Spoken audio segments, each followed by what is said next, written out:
এক বন্ধুকে একদিন সন্ধ্যায় কফির নিয়ন্ত্রণ করেছিলাম। বন্ধু হেসে বলল, রিজিক থাকলে ইনশাআল্লাহ কফি খেতে আসব। একটু অবাক হয়ে বললাম, আমি সব সময় তোর মুখে এই লাইনটি শুনি। ধর্মীয় বিশ্বাস হতে বলিস নাকি? কোনো ঘটনা আছে? বন্ধু একটু ইমোশনাল হয়ে গেল। বলল, কয়েক বছর আগের ঘটনা। মধ্যপ্রাচ্যের একটা দেশে অফিসের কাজে সংক্ষিপ্ত ট্যুরে গিয়েছিলাম। সেখানে অন্যান্য দেশের আরও কয়েকজন আমন্ত্রিত অতিথি এসেছিলেন। আমি একজন ইউরোপিয়ানকে নিয়ে হোটেল হতে একটা পোর্টে গিয়েছিলাম। পোর্টে আমাদের কাজ সেরে ফেরার সময় ভদ্রলোক বললেন, আমার খুব খিদে পেয়েছে আর খুব পিৎজা খেতে ইচ্ছে করছে।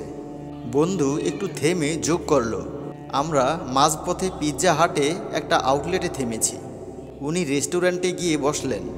আমি কাউন্টারে গিয়ে বিল শোধ করে 2টি চিকেন পিৎজা অর্ডার করে ওনার সামনে গিয়ে বসলাম।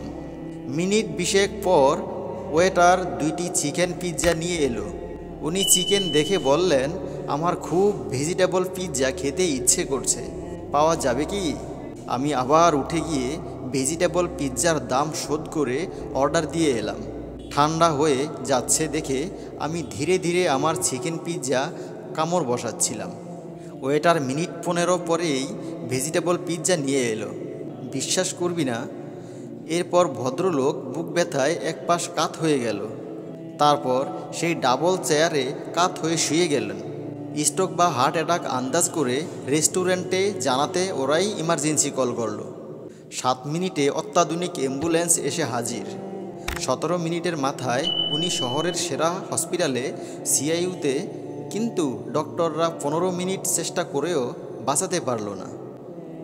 বয়স হয়েছিল মাত্র 55। উনি সম্ভবত হসপিটালে আনার পথেই মারা গিয়েছেন। বন্ধু শেষে একটু ভারী গলায় বলল, উনি খেতে চাইলেন, আমরা রেস্টুরেন্টে থামলাম, অর্ডার করলাম, পিৎজাও চলে এলো। চিকেন হলে হয়তো ওনার খাওয়া হয়ে যেত, কিন্তু উনি চেয়েছিলেন ভেজিটেবল পিৎজা খেতে। আমি দামও পরিশোধ করলাম, পিৎজাও টেবিলে চলে এলো, কিন্তু সেই ভেজিটেবল পিৎজা উনি এক কামড়ও খেতে পারলেন না। আর কোনোদিনও খাওয়া হবে না, কারণ সেই ভেজিটেবল পিৎজা ওনার রিজিকে ছিল না। এতে কি বোঝা গেল? যে যদি রিজিকে না থাকে, তা মুখের ভিতরে গেলেও তা সে গিলতে পারবে না। মুখের ভিতরে হোক, সামনে আসুক, যদি তার রিজিকে না থাকে, সে কখনোই তা খেতে পারবে না। তাই আমাদের রিজিকে যদি থাকে, আমরা অবশ্যই খেতে পারবো। এই জন্যই আমি বলেছিলাম যে তুমি কফির দাওয়াত দিয়েছিলে আমাকে, যদি আমার রিজিকে থাকে আমি অবশ্যই এসে খাবো। আল্লাহ আমাদেরকে সব কিছু বোঝার তৌফিক দান করুক। আমাদের এই ভিডিওটি যদি আপনাদের ভালো লাগে, অবশ্যই লাইক, কমেন্ট, শেয়ার করবেন।